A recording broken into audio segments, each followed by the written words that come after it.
Kamu tahu mengapa saya percaya 100% bahwa semua rezeki yang kita dapat itu adalah dari dan untuk keluarga karyawan kita. Karena memang seleksi ketat sudah saya lakukan jauh-jauh hari. Tim kita adalah tim pilihan. Kamu tahu itu ya, Mardiu. Ini adalah dialog saya dengan sang babe, bapak angkat saya berlanjut. Gak ada orang yang perilakunya buruk di perusahaan kita. Demikian dia menjelaskan cukup panjang. Sekarang saya tanya ke kamu, begini ya. Ada 4 hal dalam organisasi itu. Dan apa yang kamu harus lakukan terhadap SDM tersebut. Pertanyaan pertama, kalau ada orang attitude-nya baik dan produktivitasnya baik, kamu apakan? Saya jawab, mungkin saya promosikan, mungkin saya akan naikkan jabatan. Saya lanjut ya. Yang kedua nih, kalau attitude-nya baik tapi produktivitasnya buruk atau rendah, kamu apakan dia? Saya motivasi, saya coach, atau mutasi? Demikian saya mencoba menjawab sebisanya. Kemudian dia lanjut lagi. Sekarang bagaimana kalau attitude-nya buruk tapi produktivitasnya bagus? Kamu apakan orang itu? Saya jawab, mungkin saya training, saya kasih team building.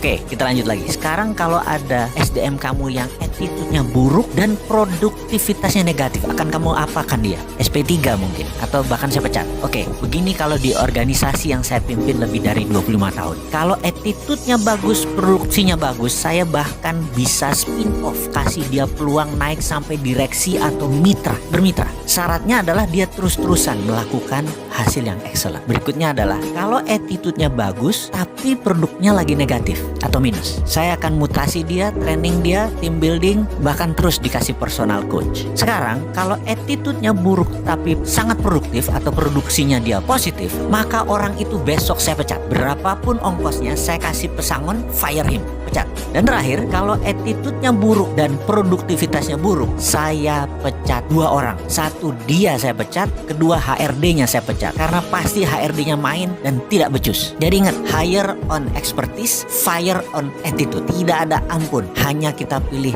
attitude yang terbaik. Jadi di organisasi kita Mardigu, semua orang attitude-nya baik, titik. Yang nggak baik semua udah keluar. Jadi kalau belum ada rezeki, kita harus bertahan. Karena pasti ada cara untuk kita keluar dari masalah tersebut. Karena semuanya orang baik. Tuhan itu baik dan sangat baik. Dan tahu kapan rezeki itu diturunkan selama semuanya benar. Yaitu attitude-nya benar. Kalimatnya membuat saya terdiam. Hanya melanjutkan makan siang sambil berpikir. Dan saya teringat 6 bulan setelah peristiwa kami berdiskusi ini, perusahaan menandatangani sebuah kontrak senilai 12 digit dari PLN. Dan sampai sekarang proyek itu berjalan dengan baik. Bagi saya, itu adalah rumus berbisnis dengan orang baik. Pasti hasilnya baik. Dan orang baik hanya nyaman dengan orang baik. Atau dalam bahasa Inggrisnya, a bird at the same feather flocking together. Burung dengan bulu yang sama nongkrong di tempat yang sama. Alhamdulillah.